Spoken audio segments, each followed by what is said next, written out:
All right, welcome back to my 6 favorite people, maybe 7 people now watching. So if you're new here, welcome. And if you're not, welcome back.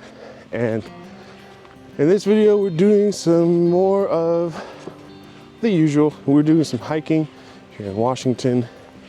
There's a new waterfall that I've never been to called Falls Creek Falls here in Washington, the Gifford Pinchot forest, and it's new. They just installed the waterfall, so I'm really looking forward to seeing it. Of course, that was a joke.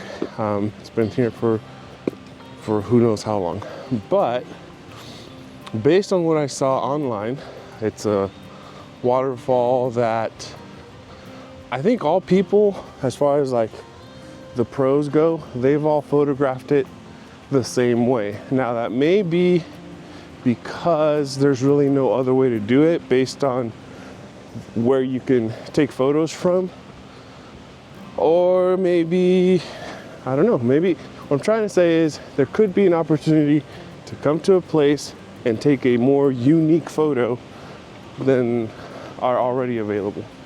So we'll see how it goes. We got here early, which is a trend that I'm starting to get in the groove of, and we have come across our first obstacle, a bridge, a really narrow bridge.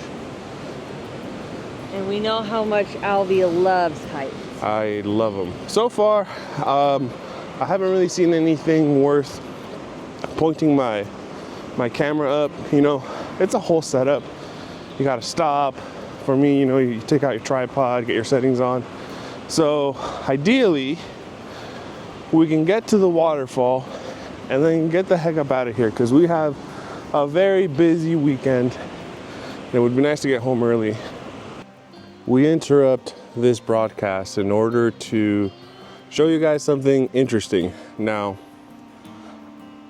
I'm kind of on the fence. I kind of lean towards more, yeah, this thing probably exists. Like, if it did exist, I wouldn't be surprised.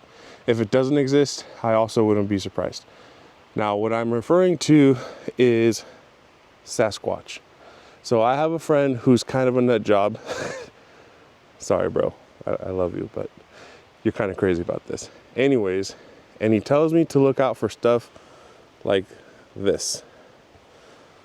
And also stuff like this when it comes to the whole Bigfoot Sasquatch phenomena. Now, what's interesting is this tree is clearly healthy, like very healthy, very heavy, and it's just pushed over like that. And it's a pretty, I mean, it looks like a force snap at the base of all things. Now, I'm trying to deduce things, right? What could it have been? It could have been an elk that came in, but elks have antlers and there's no scratch marks on the tree. So was it an elk? I don't know, maybe. Now, for this other one, I think it's a little more interesting. So I'll have Kaileen hold the camera. I'm just gonna get this right here for reference. Okay.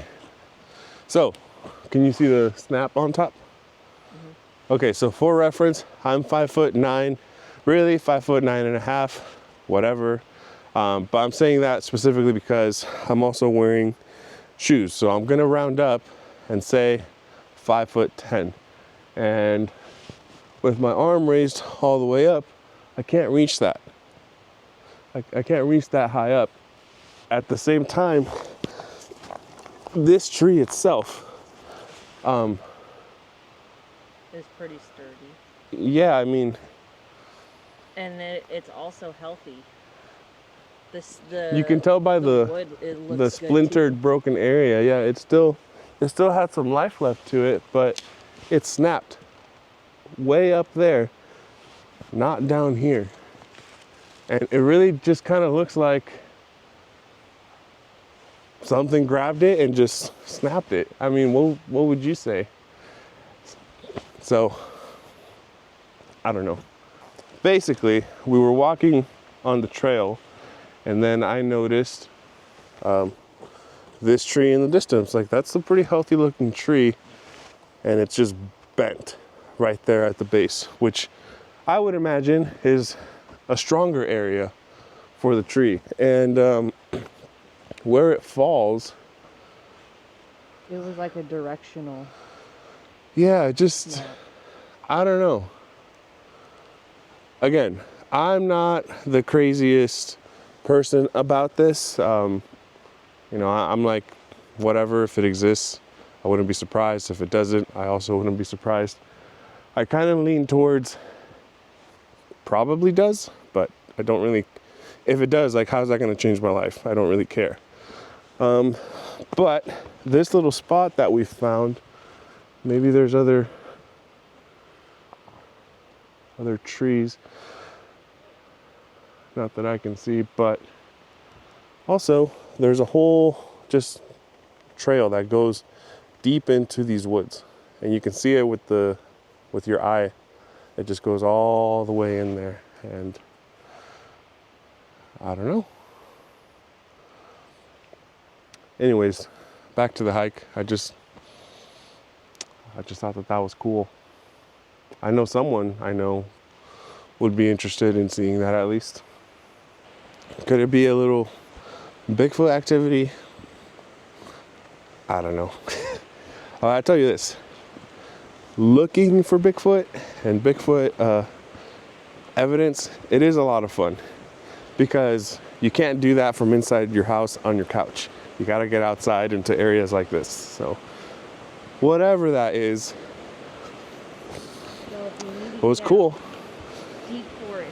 Well, this hike has been a very slow burn, meaning it's not difficult per se, but it is mostly incline. It's starting to level out finally, and I think I can hear the waterfall, which is the only reason that we came. So, ready for that? In the next scene, we should be there. Hey guys, we made it. Here's something you don't know. Off camera, which has been most of this video, Kaileen and I have been complaining about this Incline of a hike. trail. Yeah. My brain hasn't received enough oxygen. I couldn't think of the word. But check this out. This looks so cool. Yeah, I love how this looks. It's like a two levels. There's that, and then there's that all the way up there as well.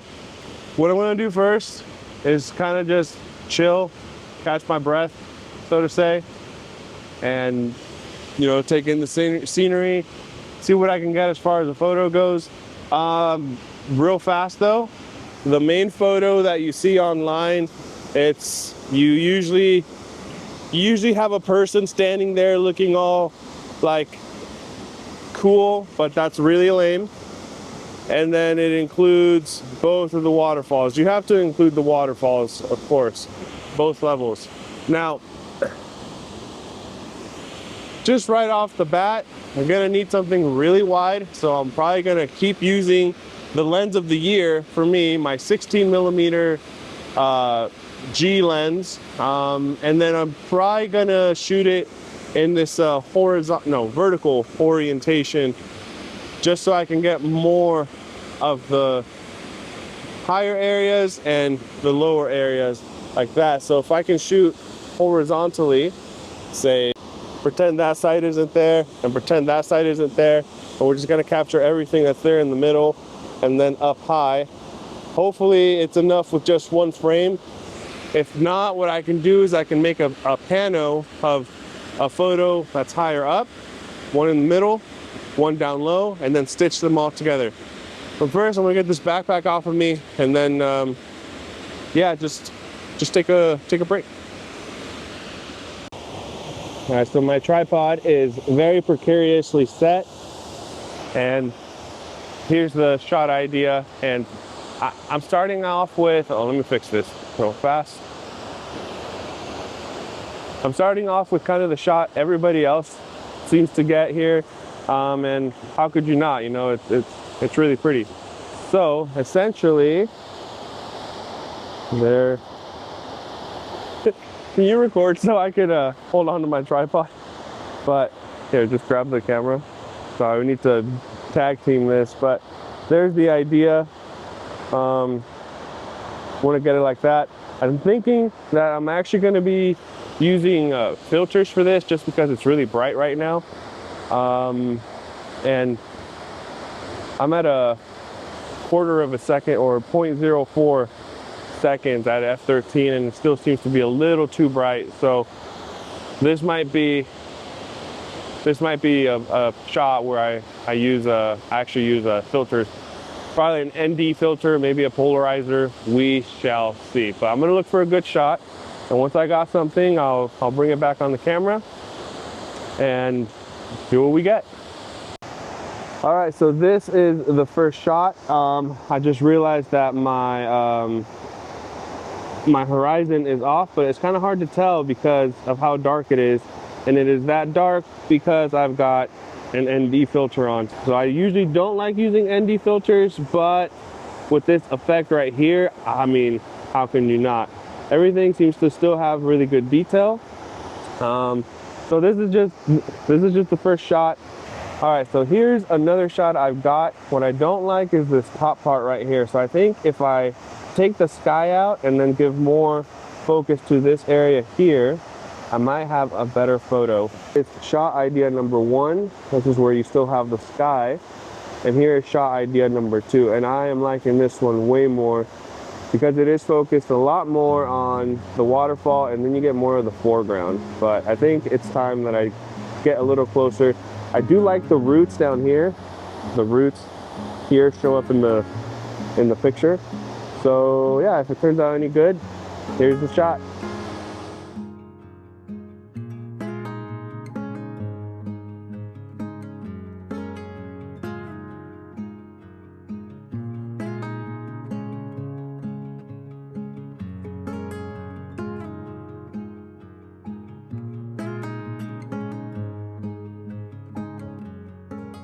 This was our first time visiting this beautiful 2-tiered waterfall. And one of the goals I had was to make a photo that looked different from a lot of the other images I found when I was doing research for the area. And if you do so yourself, you'll see a pattern. Most of the people completely ignore the gnarly roots in the earth. But personally, I really like how they lead the eye down to the crystal clear blue pool in the center. After that, the waterfall leads you down to it as well from the top.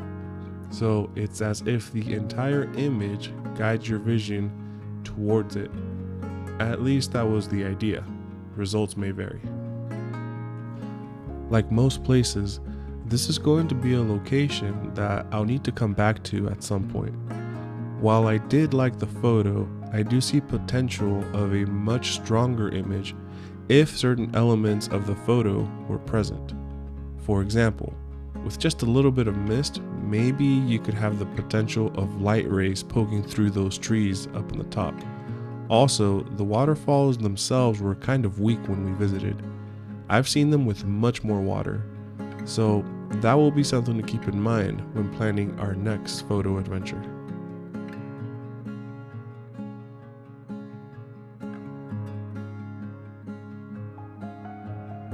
My apologies.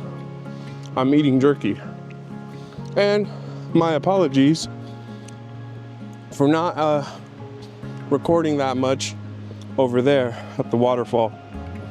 We're just now leaving, and we got basically the area got taken over by phone photographers and Instagrammers, which, hey, you know, nothing wrong with that, but there was hordes of them. Just kidding, they were all really nice people, but it was starting to get really packed. So we're gonna head back to the car now. I am looking forward to all the downhill action as a reward for all the incline that I had to walk earlier, besides this part. Now that we're heading back, let's summarize our trip. Okay? The journey in. The journey in. was brutal. It because kind of sucked. Outer shape. Yeah, it was mostly high up, but now it's nice because we get to go back down. But remember all the potential Bigfoot stuff? That was cool. No footprints though this time. No footprints. Again, hey, I'm on the fence about that, but it's really fun playing the whole Bigfoot thing. It's really cool. Forgot my wood knocker. And then, oh, we shot a little commercial for Lemur strap. Link in the description. And I guess that's it. Oh, of course, the photography. The thing about this place with the photography, because I guess it's really well known and it just drew a lot of people in at the end. It's just when you're recording yourself like this, it makes other people around feel uncomfortable because they think you're getting in the shot, which they are, but I don't mind. But they think that they're getting in the way. So not as much recording happened there, but I think the photos turned out pretty good. Nothing award winning, but we'll see when we get home and I get to look at them on my computer and start imposing my vision onto it. And yeah, I would say it was a decent trip. It was a successful trip, I think. Yeah. We got some good stuff. Yeah, we did. And we got some exercise. Got some exercise. We'll blow it on a burger. We don't have to blow it on a burger. You're right, pizza. No. A quick thanks to Lemur Camera Strap for sending us their copper-plated strap to try out. Just for full transparency, I reached out to them and they did not pay me anything. But you should go check them out.